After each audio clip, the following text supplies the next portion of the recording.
Hi guys, welcome back to the Advertising and Promotions paper and lecture series. Today we're going to look at personal selling and relationship marketing. So this lecture is broken up into three topics. The first topic is predominantly content-based, so we're looking at that entire chunk there, from defining what personal selling is and understanding why it's important, all the way through down to measuring sales performance.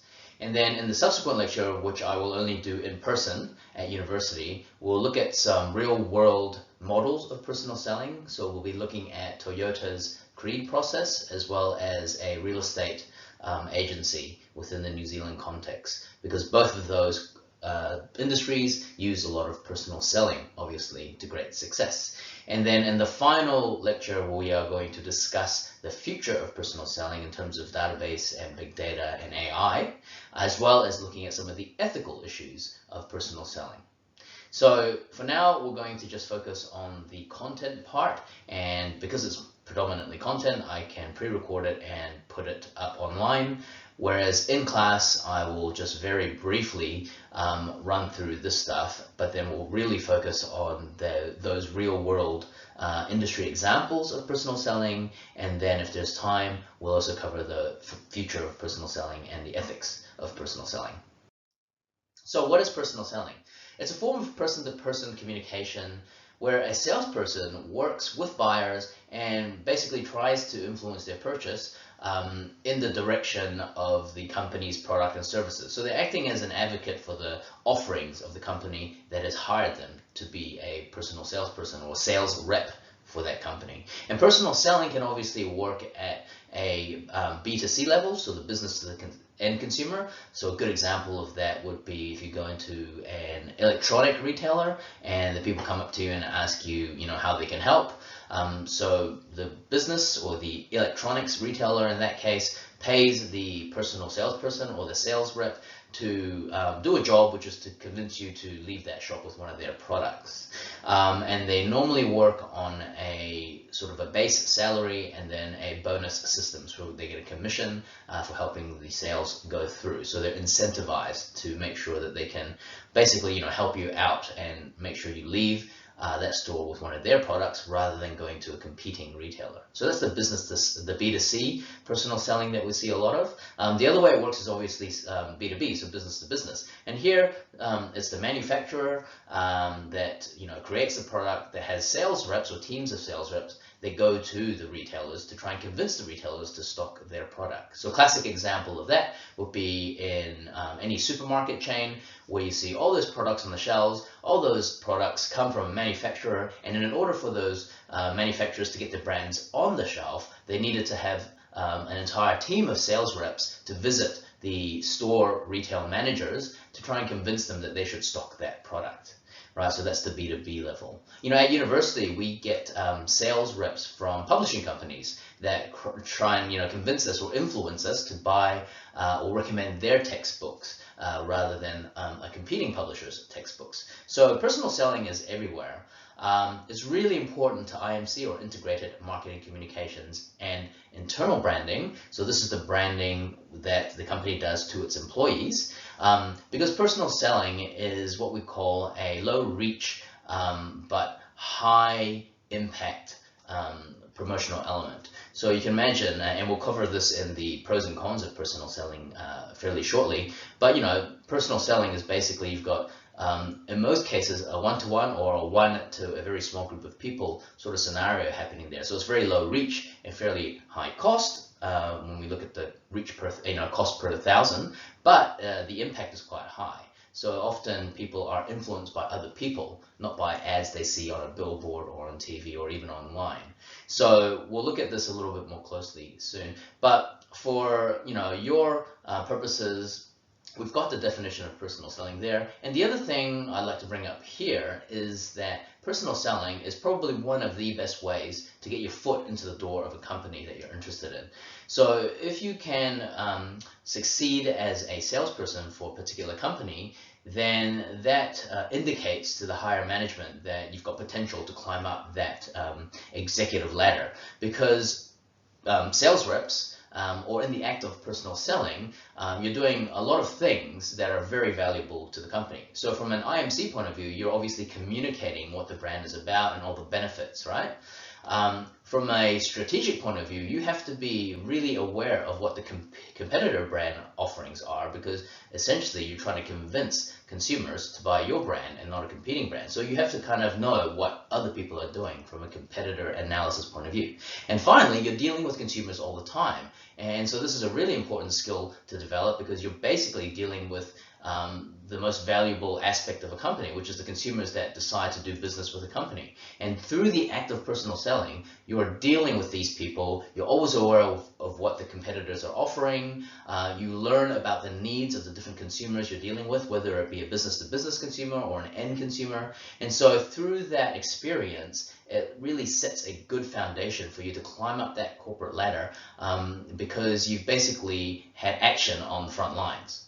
And finally, from an internal branding point of view, when we allow a person to represent our brand as a sales rep, then that is really communicating what the brand is about to the external world, right? To other consumers, to the retailer or the businesses that you're dealing with, etc., etc.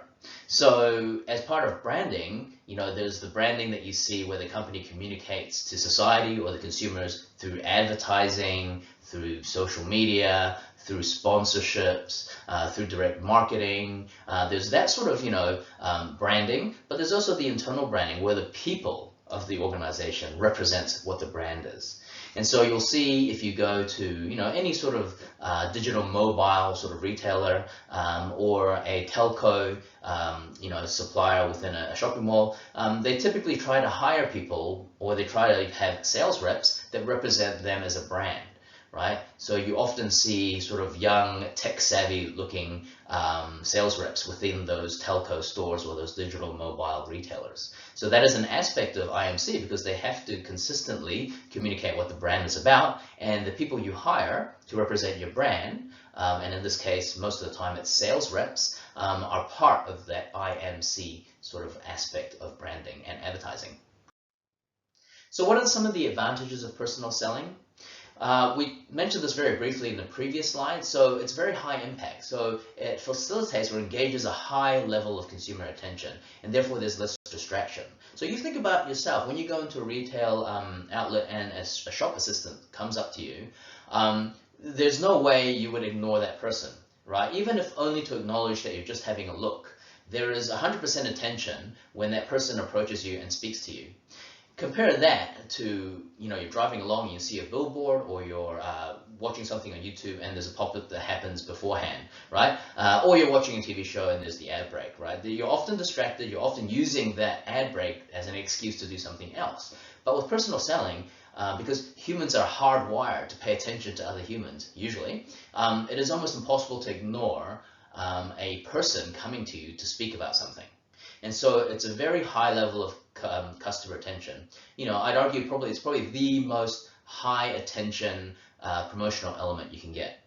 It enables customization of a sales message to consumer specific interests and needs. So because it is a person that's trying to sell the customer or the other business a product, offering, or brand or service, they can, as a human, interact with the person doing the buying and customize aspects of the message or aspects of the deal to better suit that customer's needs. And later on, when we talk about the modern selling philosophy, it's very much a consultative approach. So they're almost acting like a consultant, where they're going to this other business or this consumer with a knowledge base of what their company can offer in terms of product, brands, or services, and they're understanding what the other business or what the end consumer wants, and thinking like a consultant does, okay, we've got these offerings and these different products, I'm hearing what you need, I think this is the toolbox that we can sell you.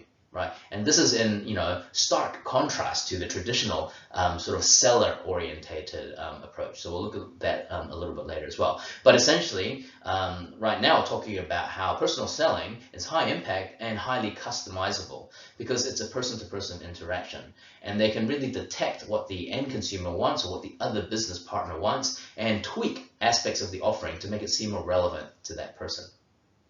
It increases the involvement in both the customers and the employees, So, as an employee being a sales rep, you're highly engaged with the brand because essentially your salary depends on it. So you really understand what your brand offerings are because you're trying to convince people why your brand is the best brand for their needs, right? And so you're highly involved.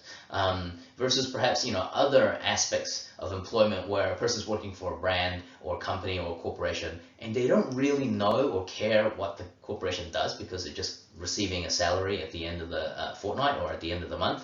Whereas with personal selling, these are probably the most highly engaged people in terms of being engaged with the brand, being able to understand what the brand can offer society and consumers and other businesses, because their salary depends on it, because often they're paid on a commission basis. And in terms of customers, you're increasing the involvement, as I mentioned before, because it becomes a discussion rather than a one-way advertising message, right? So you're not broadcasting to everyone, trying to hope that they absorb some sort of benefit of your brand. Here, it's usually one-to-one, sometimes it's one to a group, but it's still a very intimate, high impact, high attention sort of engagement. And so the customer, their level of involvement obviously increases. So once again, if we go back to that example, you're going into this electronic retailer looking for a new Bluetooth speaker or something like that, and someone comes up to you, you can't ignore them, so you have to pay attention, even if it's just to say you're having a look. But if you start to engage them, your level of involvement and engagement goes from here to here, right? Because you start to talk about, what you're looking for. Is it a small portable speaker or is it a large one? What's the battery life? Does it have other functions, etc., etc., etc. And so your level of involvement is way higher than if you were just to see that same Bluetooth speaker on a billboard, right? Or as a pop-up before the YouTube video that you're actually interested in. So the personal selling promotional element increases your level of engagement and involvement with the product or service that you're currently interested in. And finally, it provides immediate feedback during the sales presentation. So as a person is discussing their range of offerings, their brands or their products or services, and what they think will work for your particular needs, they're also understanding what you like or don't like about what they're offering. And so they can, store that in their mind, and then that makes them a better salesperson. But at the same time, for the company that hires the salesperson, they're receiving feedback. So it acts like almost immediate market research. A very small scale, one-to-one qualitative market research, but it can then be turned into information on a database, right? So a salesperson that goes to hundreds of different engagements, for instance, the sales reps that come from the publishing companies that try to get university lecturers to adopt their textbooks. We have discussions once every semester maybe, where they're trying to understand why we're still using their product, what we're happy about, or what was making us less happy and making us want to jump ship, or if they're a competing publishing company that wants to get in because we're not using the textbook, they're always asking, so how, what is it about our textbook that you don't like? And then they take that feedback and they go back to the publishing company, who then goes back to the authors of the textbook and say, look, your product's not being taken up by this particular course because they think it's, the writing is too boring, there's not enough pictures, it's too thick, it's too dense, it's too shallow maybe, or there's not enough examples, there's not enough Australasian examples, it's all North American examples, etc., etc. So all this feedback happens when the customer talks about the product and what they like or don't like about the product or service with the sales rep. And so personal selling in that sense acts as a market research tool as well. Some other advantages. So it allows the salesperson to communicate a lot of information, very complex information, to the customer. They can often demonstrate how a product works as well. So if it's a very complicated product, then personal selling is fantastic. Financial products are a great example. Financial services, such as life insurance, for example, or income protection insurance, or in terms of a bank, trying to get someone to sign up a mortgage. So it's not just buying a chocolate bar or a bag of chips. It's a very high involvement purchase or engagement, and it's a very long-term engagement, and there's a lot of regulations that need to be adhered to when you're selling these financial products. And so personal selling is perfect because you can't convey that level of complex information through an ad, right? there are other ways of having that information. For instance, a website that a person can go to and frequently ask questions, or some terms and conditions that people can download and read. But really, the easiest way to get that sort of information across to another person that's interested in your product or service is to just tell them. And you can demonstrate, you can explain, you can have a discussion, you can have a little sort of meeting. And so personal selling allows the salesperson, and in that case, the company, to communicate very complex information to the customer. And related to this is this ability to demonstrate the performance of a product or explain how a service might work. And it acts as an additional form of qualitative market research. So this is linked to the previous slide where we talked about instantaneous feedback from the customer. And there's this potential to develop a long-term relationship. And this is really important. That's why we cover personal selling within the relationship marketing sort of subtopic. Right? And so if you think about a personal selling relationship or sales rep, they're dealing with the customer or consumer, and they're establishing rapport. They're wanting to become liked by the customer, and then once that relationship is established and they make the sale or they close the deal, or sometimes even if they don't close the deal, it's still in their interest to maintain that relationship, right? Because they want to be in the top of mind within the consideration set when that customer decides they are ready to buy that product or service or brand.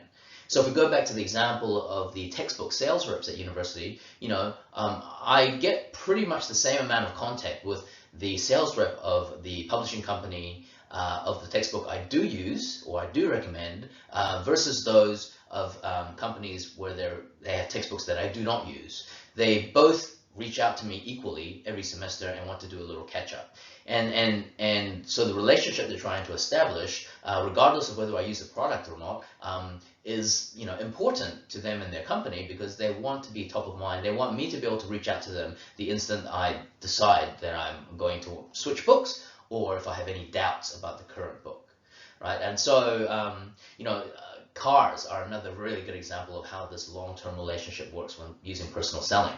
And later on in class, when we talk through the Toyota Creed process, relationships are massively important, because once you sell one car, which is a massively high involvement purchase, you have that relationship. They are in your database, so you can combine direct marketing and customer relationship management along with personal selling. And use those three tools in a way that maintains and keeps a track of that customer relationship, so that in 3 to 4 years time, or during the regular yearly servicing, you're constantly sort of in that customer's frame of mind, so that they know that if anything goes wrong with the car, that they can come straight back to you, and more importantly, when they're in the market for the next car, that you're their go-to person, because you've done such a good job of understanding what they like or don't like about cars in general, and then specifically your car, that you're the cars that you sell, that you know what they might like next.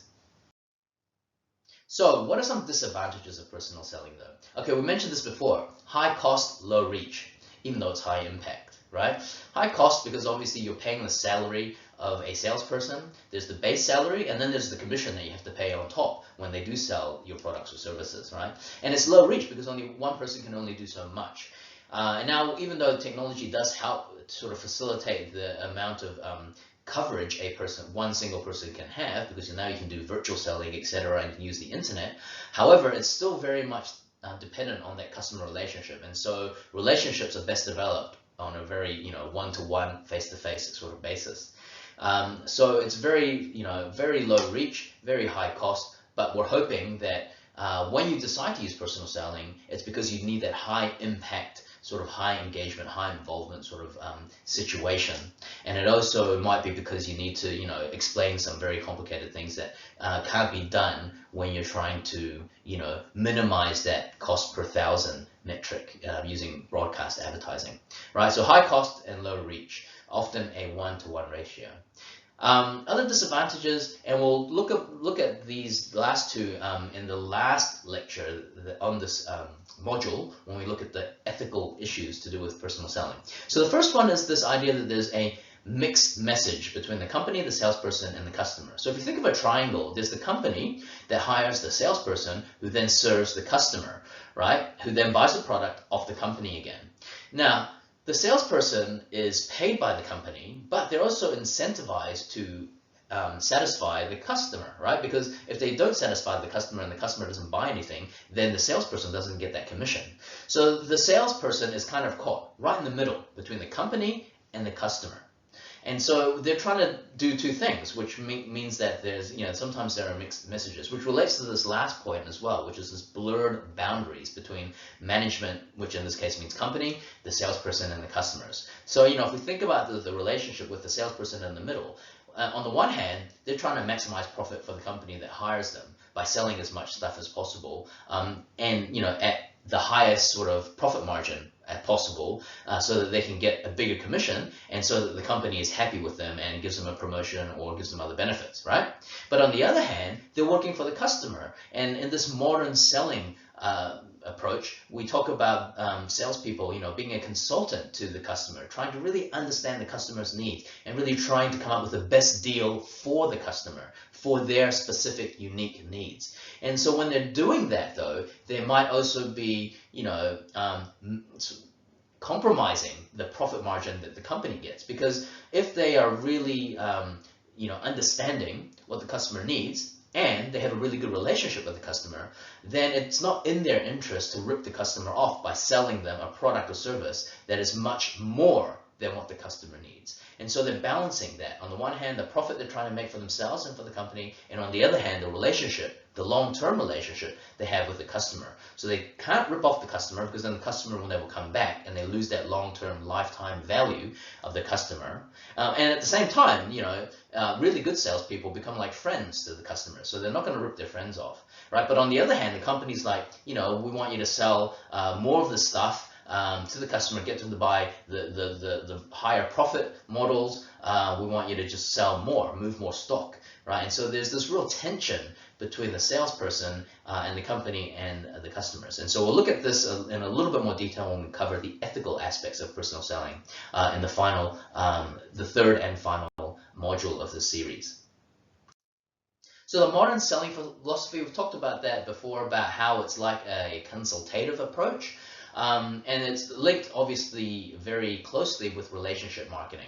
So the three things that sort of determine the modern selling philosophy is that the first thing is this trust, right? This foundation of trust. And we mentioned this in the previous slide about how that even though the salesperson is hired by the company, they're actually working for the customer, because by really looking after the customer, everything else falls into place, because they build a trust with the customer. The customer then goes to the salesperson when they want products within that sector, and then the salesperson can profit because they are the go-to person for the customer. So it has to be built on trust.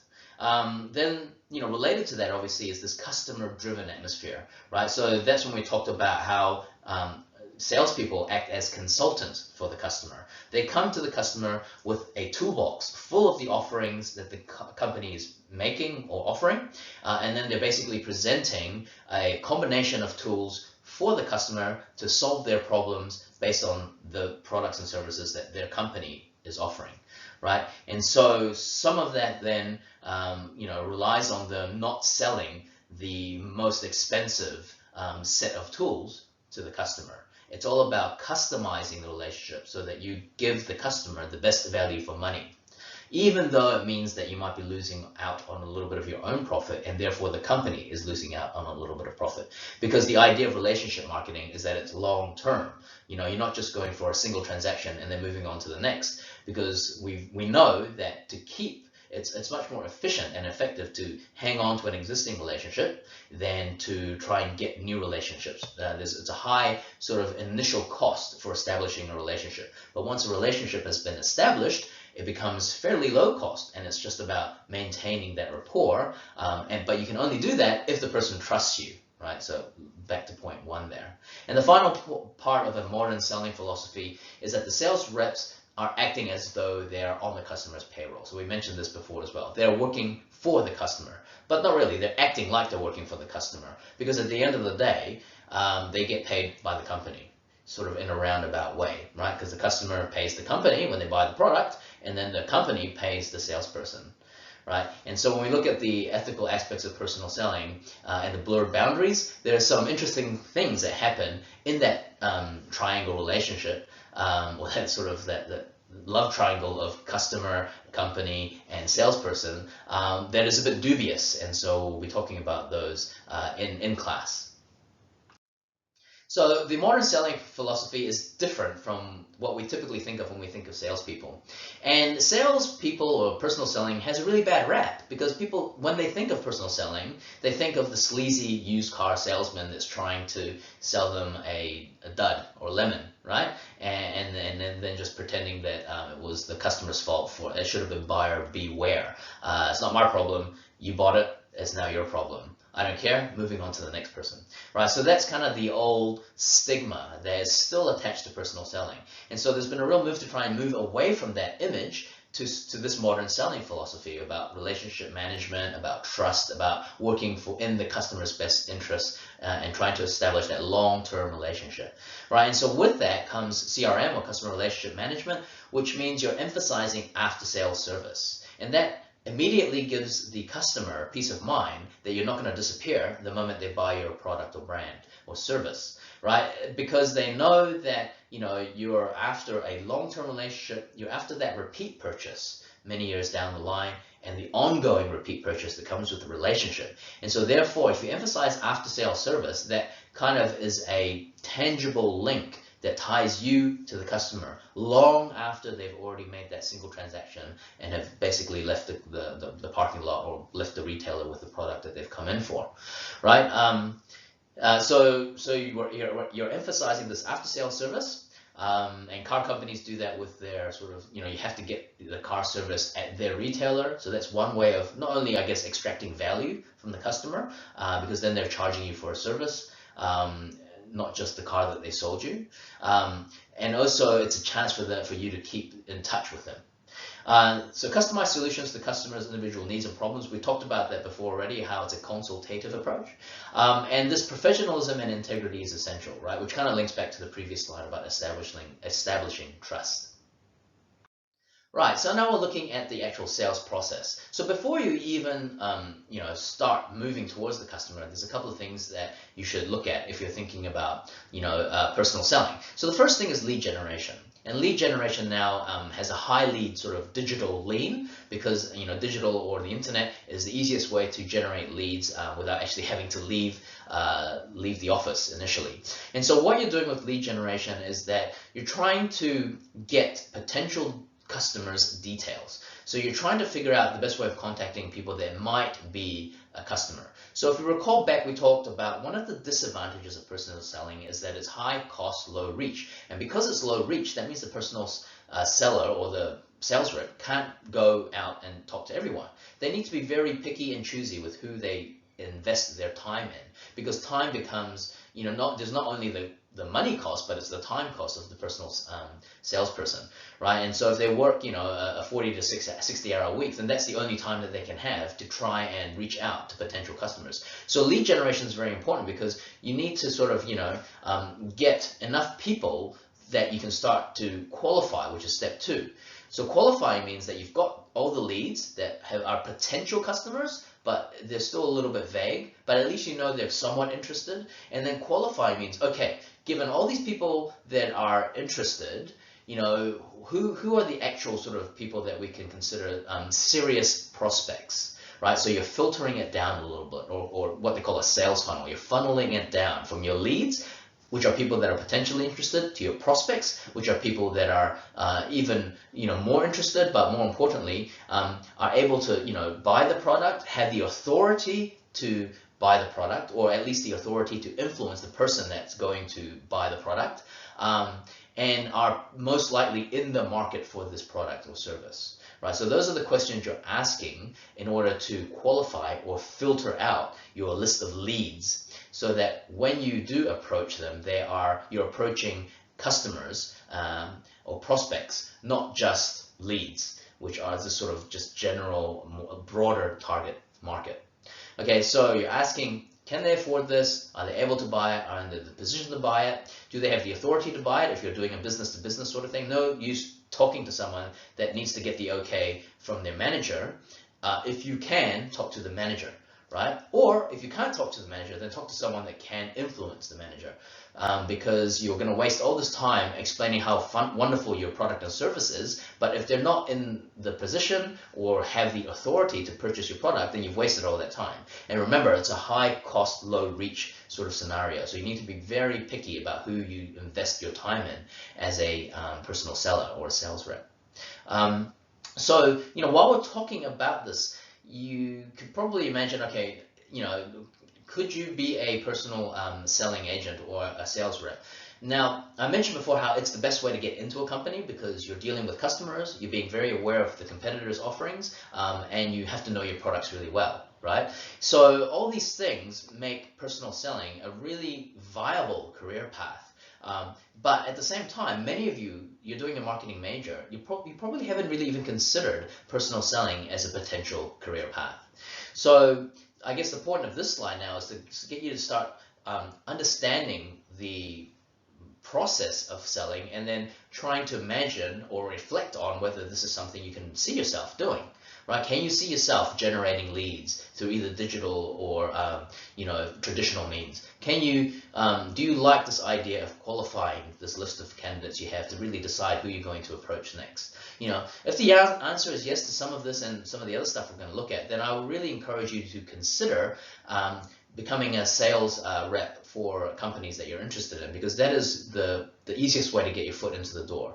A lot of our graduates end up in sales positions even though they haven't specifically trained or studied for it, simply because there's always a high demand for good salespeople, because they get the money flowing back to the company and salespeople move up very quickly. They end up in management roles or they end up in corporate because they have this background and this foundational knowledge of who the customers are, what they need, who the competitors are, what they're offering in relation to your company, and understanding the company's own products and services. Right, so the sales role can be sort of broadly defined as these 7 steps. So we've got the pre-approach when you're getting stuff ready, and we'll go into each of these in a little bit more detail. So the pre-approach, you're getting stuff ready. The approach, which is when you actually approach the people, the customers that you've funneled down from your list of leads and prospects. You present the sales pitch, and this might involve a demonstration if it's a complex product. Then there's a negotiation. So in particularly in business-to-business sales meetings, there's always a negotiation that happens.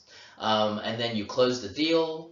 And notice there's a gap there between the negotiation and the close, because sometimes there is this time in the middle where the person has to go and think about, and there's maybe some back and forth via email or on the phone where you're trying to still close that deal. So the gap between negotiation and close is a bit blurry and fluid, and so that's represented by the gap on that timeline. And then finally there's this after sales service, right? So servicing the sale, and I've elongated that circle there to basically portray this long-term customer relationship marketing that happens. So when you go to make an approach to get a person to do what you want them to do as a salesperson, there's a lot of psychology involved, and so that's another appeal for people that have either a double major in psychology or a double degree with a BSc or BA in psychology. You've already been taught about the fundamentals of human behavior and social psychology and all that sort of stuff, and so some of these techniques here we're looking at are used by salespeople to try and influence the customer. And so for those of you that have a psych background, you'll probably find this pretty basic, but I'd like to cover it anyway, because the beauty of business, and particularly marketing and management, those two, is that it draws a lot from psychology, because at the end of the day, it's still dealing with and trying to persuade and influence other people. So in terms of methods of compliance, which are, I hope you agree, are very important for a salesperson to understand, I've got this example here of a Salvation Army volunteer trying to get people to donate. So there are two scenarios here. I just want you to imagine this person here, you walk past them and they say, would you be willing to help by giving a donation? So that's one scenario. On the other hand, they could say, would you be willing to help by giving a donation? Even a gold coin would help. So which one of those do you think would encourage more compliance? Have a think about that. Would you be willing to help by giving a donation, so a little bit open-ended, versus would you be willing to help by giving a donation? Even a gold coin would help, right? So the answer is the second one, because you're basically providing a script for the person to follow, right? When you say even a gold coin would help, you're indicating to them what is an acceptable behavior to take. So what might stop a person from donating, if you ask the first question, is that they don't know what the acceptable amount to donate is, and they don't want to look like they're cheap, right? And so then they might say no thanks. But by adding a simple sentence like even a gold coin would help, that tells them what is an acceptable script to follow. What is the norm? How does the culture behave in this particular incident, right? And so when you say a gold coin would help, they go, oh yeah, okay, $1 or $2, I've got some spare change, sure, take this, right? And so, you know, when they do that though, then you also establish a baseline. So you're saying basically that a gold coin is the minimum, any less than that and you do start looking cheap. So then they think, okay, well, if I have a gold coin, I'll do it. You know, if I don't, then I can't donate anyway. And the small change is probably not that important to the Salvation Army, but they can all of a sudden be given this signaling heuristic that if they give more than a gold coin, then they're actually looking like they're pretty generous. So a $5 note would then make them look like they're really generous, right? And so part of personal selling is to provide certainty to the customer, to let them know what it's okay to do, how you should behave in this scenario. Right? And so, because people don't like ambiguity, they don't like uncertainty, and they may sometimes avoid an interaction or in this case, a sales relationship if they don't know what is expected of them. So part of your job as a personal seller or sales agent is to basically guide the person through this journey, whether it be a gold coin donation or the purchase of their first home, right? Two very different transactions, but the role of the salesperson is essentially the same. It's trying to convince the person to do something, is about understanding where they're coming from. So with a house, obviously it's different because you're considering a lot more stuff. But even in this case of a gold coin donation, by understanding where they're coming from, and in this case, it might be a place of uncertainty, it's in a public space, they don't want to look cheap. And so you're providing them a script, you're guiding them along the journey, telling them what's okay to do and what will make them, what will benefit them, right? So in this case, give a gold coin and then we're all happy. If you give more, then you look like a fantastically generous person. Other methods of compliance, so once again, if you've done social psych, these will be common to you. So one is the foot in the door technique. So this is when the salesperson will start with a small request, followed by a larger one, right? And so, a test drive is a great example of this. If you can get a person to test drive a car, then they take psychological ownership of their car, and then the next step is to, basically get them to buy the car, right? So that's a pretty extreme example, but it works in this case as well. Other famous psychological sort of experiments they've done in social psychology is to get people to, start off by displaying a little sticker of a political party on their front door, and then that's the foot in the door. If they say yes to a little sticker, then through the process of cognitive dissonance and attitudes, beliefs, and behavior, they make it okay then to do something bigger for that political party, right? So they started off with a sticker on the door, and then they followed up with a larger request, which is a hoarding or a mini billboard on the front lawn of that house. And so what they found was that the people that were happy to say yes to the sticker were more likely to say yes to the billboard, right? Because, cognitive dissonance suggests that we don't like to do stuff that sort of contradicts our own attitudes, beliefs, and behaviors. So if we've already said yes to the behavior of displaying a sticker, then we change the psychology of what we think about that political party. I said yes to the sticker, I must be in favor of that political party. And when they come back with a bigger request to put the billboard on the front lawn, then my psychology, my attitudes are that I'm already positively inclined towards that political party. I've already demonstrated this with the behavior of the sticker on my doorframe. Of course, why would I say no now to a slightly larger request? So this works some of the time. Door in the face, so this is kind of the opposite. This is a large request followed by a smaller one. So here, you're working on a different set of psychological principles. And this one is the fact that people are social creatures and they don't like to let other people down normally, unless they're a psychopath or something. But the majority of people don't like letting other people down. And so if you make a big request and you've been rejected, then the person is going to feel a little bit guilty about that. And so therefore, if you follow up with a more reasonable or smaller request, they're more likely to say yes. Classic example of this is when a teenager asks their parents, can I borrow the car for the week? And they say, that's crazy, a week is way too long. Then they say, okay, how about just Friday night? And then the parents go, well, okay, I feel a bit stink because I've already said no to the whole week, even though that wasn't a reasonable request in the first instance. But because they feel slightly guilty, they're more open to compliance in the second, smaller, more reasonable request. And finally, reciprocity. So this is a really good one that has been used since the beginning of time, probably, where humans have done something nice for someone else, expecting a favor in return. And in essence, the entire human society is based on reciprocity, right? It's all based around, favors and bartering, and you give me this, so I'll give you that, etc., etc., etc. Until it was only very recently, maybe in the last couple of thousand years, replaced by currency. And currency basically is just a way of removing a favor you owe someone by just giving them something that they can use later on to buy that same favor you owe them from someone else or back from you, right? But the way reciprocity works is that you do something nice, and then you request something. Because you've done something nice, they feel obliged to reciprocate. So this works really well with sales promotion. If you recall, we talked about how you have those in-store samples where you go through the supermarket and you get a free sample. You've been given a free sample, you feel a little bit of reciprocity towards the salesperson. And so when they give you a voucher that gives you $1 off this new brand of yogurt or something like that, you feel a little bit more likely to comply with that request.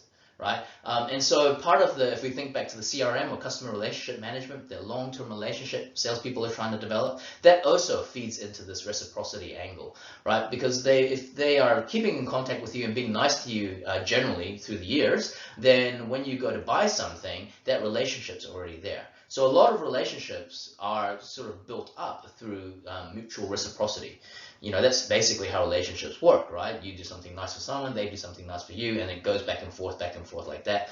Also ties in with things like gift giving. So not uncommon for companies to give something, either a free sample or some sort of prize or some sort of, little present in order to get you to sort of comply with a larger request or to maintain that relationship where you're transacting with them on a regular basis. So these are some techniques drawn from social psychology that personal salespeople use to try and influence customers. The other thing to think about is selling to groups. So I mentioned before how personal selling is high cost, low reach, but sometimes you can extend the reach a little bit by selling to groups. And the classic example here is the Tupperware party, right? And these days it's still around, but other companies also use this idea of making a local person the sales rep for their company's offerings, and then they sell to their friends and networks who then sell on to others, right? Which gets a little bit close to the whole pyramid selling scheme, but there are legal implications that make a pyramid selling scheme illegal versus just selling to groups, which is what Tupperware does, right? So Tupperware does it legitimately, whereas other companies push it a little bit further and they get into this whole pyramid selling scheme, which is actually illegal in most countries. And so once again, this is one of those things where there are ethical issues to be considered when using personal selling, because when relationships are involved and compliance is involved, there's a little bit of a, this obligation that personal selling draws upon or tries to leverage in order to make a sale, and sometimes it tips over and it becomes unethical. But in terms of selling to group, what you're trying to do there is that you're increasing the high cost low reach ratio of personal selling, and you're trying to make it slightly increased reach. And the other thing is that people like to fit in groups. They usually like hanging out in groups, and so you can use this idea of conformity, which happens within a group, to the salesperson's benefit. Right? And so if we think about a Tupperware party or a makeup sales party, one person is selling a bunch of products to a bunch of people. They're in that sort of frame of mind already, where they're there, they know they might buy some stuff and they're interested in those products in the first place. So you've already qualified all your prospects into actual customers, right? Everyone in the room at the time is interested in your product or service. And then at that point, you can use some known techniques from social psychology to the salesperson's benefit. So the Asch's conformity experiment is a famous example where they had these lines. Those of you doing social psych will know what I'm talking about. They had a bunch of people who were actually all Confederates or working for the experimenter and one participant. So they were the only actual person they were interested in gathering data from. This group of people looked at a bunch of, they looked at one focus line, and then they looked at a series of other lines of varying lengths. And the task was to get them to pick the line that most closely matched the focus line.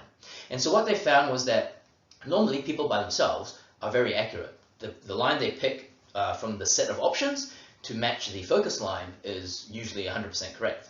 But when they started to do cool things, like they got the rest of the people in the panel to purposely pick the wrong line, what they found was that all of a sudden, the participants, their accuracy dropped, right? They started to make more mistakes because they started to go along with the group, which was purposely instructed to pick the wrong line. Right, and so they've done some variations of that experiment to try and figure out at what point a person just goes, no, they're wrong, I'm picking the right line, versus when they can be more reliably convinced to comply or conform to the group rather than what they know is right. And so what they find is that in ambiguous situations, people go more along with the group. So the closer in length those alternatives got to the focus line, the more likely the participant will be swayed by conformity or peer pressure. On the other hand, if it was very obvious what the right answer was, then the participant would more likely pick the right answer and ignore the group, right? But if we take this information and apply it to personal selling or selling to groups, we can see how a salesperson might use a group to their advantage by starting off with the most agreeable person, getting them nodding, and then because people like to get along with other groups, they start nodding as well, and then pretty much you've created this group think in favor of your product, where everyone's agreeing about how fantastic this product is, right? And as I mentioned before, this is when personal selling gets a little bit dicey, and we have to consider some of these ethical issues, which we'll look at in the last class. So, measuring sales performance. So the obvious measure to figure out whether a salesperson is doing well or not, the number of units sold, right? Or the amount of money they've brought into the company.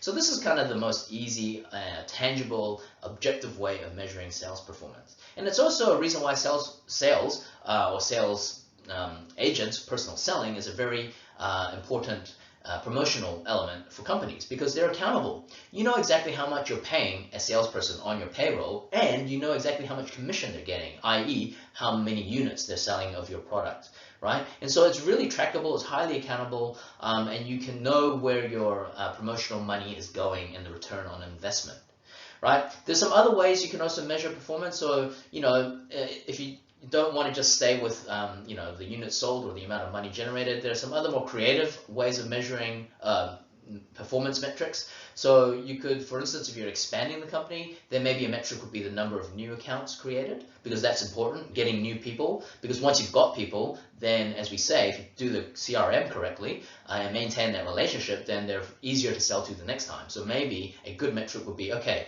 a salesperson's doing really well here, because they're selling to the same people they've been selling to for the last 5 years, but they're not bringing any new business in. So we need to introduce a metric where you get another bonus or you get a promotion or whatever it might be if you bring in a certain amount of new accounts.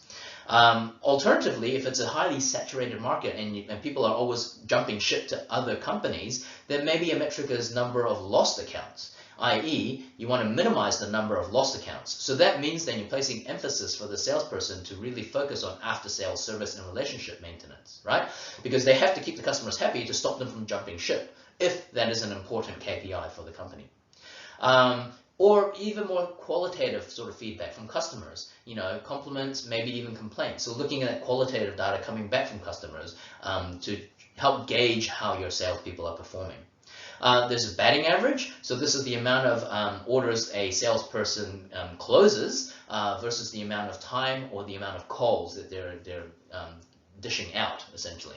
So you want a good batting average, right? You want a salesperson that's not wasting too much of their time on people that have not been qualified properly, and therefore they're not buying the product or service, and therefore they're wasting their time.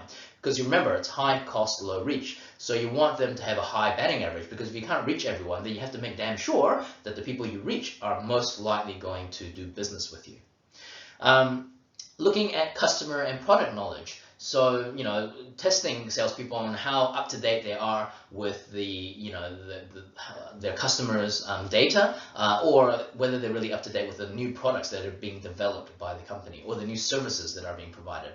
Right? You could look at them at the quality of the sales performance, do workshops to try and gauge where they're at. Do aspects of their sales presentation need updating, for instance? And even something like use of backup teams and use of resources might be an acceptable performance metric.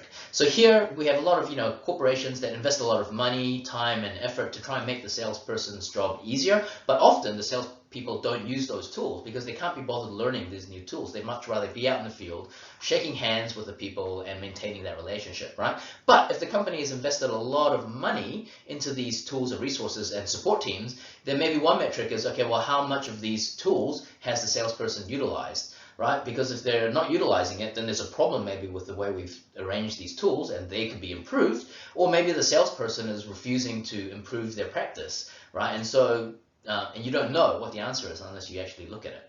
And so, by looking at it and by tagging it as a performance metric, then you pay more attention to measuring some of these backup systems and resources that the company has invested in to figure out whether they need changing or whether it's the salesperson that needs a little bit of encouragement to use those, right? So basically, there's a lot of different performance metrics. Obviously, no company would use all of them, and there's no need to, but it really depends on how you're trying to mold the salesperson depending on where you want the corporation or company or business to go. So no one factor explains the performance adequately, so you want to use combinations. But the point of this slide, I guess, is to get you to consider there's more than just number of units sold and amount of profit brought in that can determine salesperson performance. Right, so next time in class, we are going to look at some real-world models of personal selling. In particular, we'll look at the Toyota Creed process, and we'll look at a New Zealand real estate company and how personal selling works for them. Thanks, guys.